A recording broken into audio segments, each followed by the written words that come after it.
Bienvenidos a Consultorio Empresarial, el podcast que te brinda información, consejos y datos claves acerca de contabilidad y emprendimiento. Transforma tu mentalidad financiera y despeja tus dudas en Consultorio Empresarial. Consultorio Empresarial. Por 105.4 FM Juan de Castellanos. Bueno, un cordial saludo para toda nuestra audiencia de Consultorio Empresarial. El día de hoy pues queremos hablar algo y obviamente es relacionado con la actualidad tributaria de nuestro país. Recuerden que hace poco se aprobó la ley 2155 denominada Ley de Inversión Social, la cual contiene 65 artículos y busca un recaudo de 15.2 billones de pesos para nuestra nación, ¿cierto? Ha sido una de las, de las apuestas más altas que ha tenido el gobierno para recaudar este dinero que tiene como fin, obviamente, apoyar sobre todo a la población que ha sentido los problemas que ha dejado la pandemia en materia económica. Por un lado, en su artículo 7º habla de un recaudo en el tema del impuesto de renta y complementarios, y este es aplicable a sociedades nacionales y asimiladas, también establecimientos permanentes de las entidades del exterior y las personas jurídicas extranjeras que tengan o no residencia en nuestro país. Recuerden que antes de la crisis relacionada con el COVID-19, pues se había establecido que para el 2022 la tarifa iba a disminuir en el 30% para este tipo de empresas, pero con la nueva reforma va a pasar que estaba actualmente, es decir, para el año 2021 queda en el 31% y subirá al 35% para el año grabable 2022, ¿cierto? Entre tanto, desde el 2022 y hasta el 2025,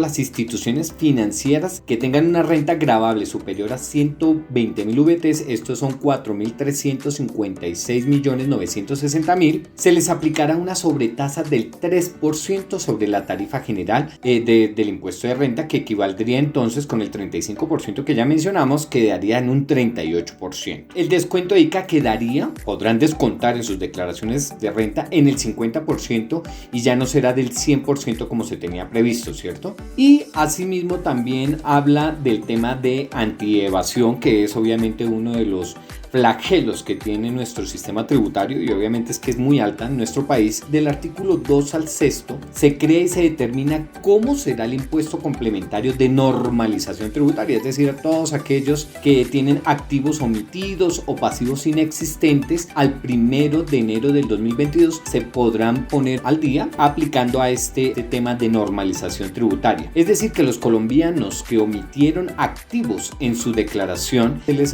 va a otorgar un incentivo para que repatrien los activos a Colombia, ¿cierto? Antes del 31 de diciembre del 2021, es decir, que traigan sus activos nuevamente al país para evitar ese tema de la omisión de activos. Y en el año 2021 se realizaría un pago de anticipo del 50% que se terminaría de pagar en el año 2022. La tarifa que se aplicará sobre esos activos omitidos o pasivos inexistentes será del 17% como tal. Los artículos 12 al 18 crean otros mecanismos, ¿cierto?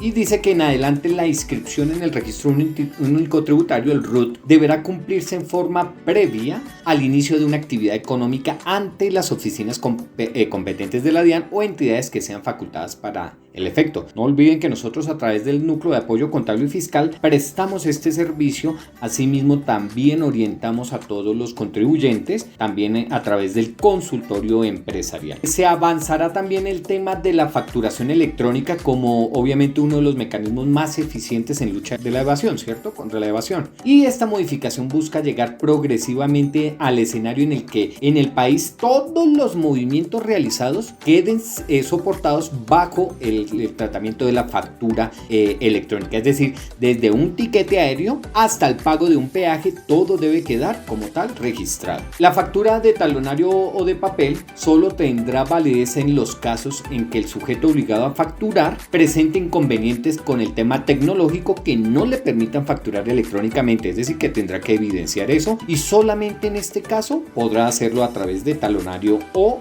factura de papel. Se implementa el Radian como sistema de consolidación de facturas electrónicas como título valor. Los no obligados a facturar pueden hacerlo también voluntariamente y deben inscribir sus facturas a través de este sistema, el Radian. Consultorio Empresarial, por 105.4 FM Juan de Castellano. Otro de los puntos que planean modificar es el procedimiento de fiscalización en relación con el impuesto de renta y complementarios. Establecerán una factura de renta, ¿cierto?, realizada por la DIAN y que llegue de manera fácil a los contribuyentes, estilo como viene el impuesto predial, digamos, en nuestro municipio. Entonces la idea es que llegue una factura de impuesto de renta a los contribuyentes y esto busca incentivar el pago de la misma y generar un mecanismo para que, de no efectuarse de manera oportuna ese pago, pueda realizarse de manera más fácil y más ágil el proceso del cobro, hacer ya una factura establecida como un título valor. En este punto se destaca que la norma contempla la posibilidad de que el contribuyente manifieste si está de acuerdo o no de acuerdo con esta factura emitida, caso en el cual deberá presentar su propia declaración. Ahorita le llaman la factura sugerida, o no, factura no, sino declaración sugerida, pero pasaríamos a este tema de la facturación emitida. Obviamente esto deberá estar sujeto a reglamentación por parte de la Administración de Impuestos. También se propende por mejorar el intercambio de información y sus requerimientos a algunos establecimientos que no se encuentran físicamente en el país. Por ejemplo, el caso de Netflix, de Airbnb, que es la plataforma para alquilar inmuebles para estadía, ¿cierto?, entre otros. Y la idea es poder tener información de estas plataformas con el fin de, obviamente, grabar sus ingresos dentro del país. Se va a quitar el tema del velo corporativo con el fin de identificar quiénes son realmente los sujetos beneficiados de distintas operaciones, evitando transacciones o vehículos que sean empleados para evadir o eludir los impuestos de renta. Es decir, este velo corporativo como que protegía el tema de algunas transacciones, y cuando se levanta, al decirse que se levanta, pues obviamente van a quedar expuestos, y la DIAN podrá utilizar sus mecanismos de fiscalización para poder recaudar también impuestos a través de ese tema.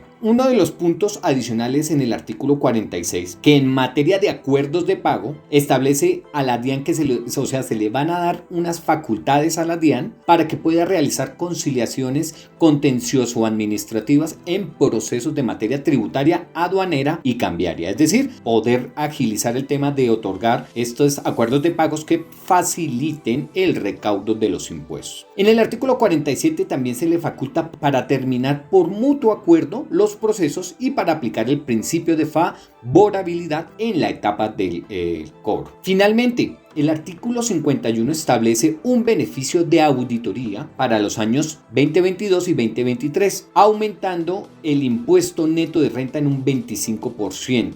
¿Cierto? Es decir, estos beneficios de auditoría permiten al contribuyente hacer un pago en exceso de ese 25% sobre el valor del impuesto de renta, es decir, un valor adicional, y en base a este beneficio de auditoría, esa declaración quedará en firme en un término de 12 meses, ¿cierto? Si lo aumenta, no del 25, sino al 35%, la firmeza de la declaración quedará en 6 meses. Si paga un 35% adicional a su impuesto de renta, será en 6 meses, 25% en 12 meses. Esto facilita que los contribuyentes no van a poder ser fiscalizados esas declaraciones después de ese periodo. Pues básicamente esos son los puntos. Esperemos que los decretos reglamentarios nos den más luces de cómo van a ser estas medidas de antievasión y obviamente también cómo regular el tema de la facturación electrónica. En todo caso, es importante recalcar que uno de los flagelos más importantes que debe atacar la Administración de Impuestos, la DIAN, es efectivamente esa evasión, y se hace a través de estos mecanismos.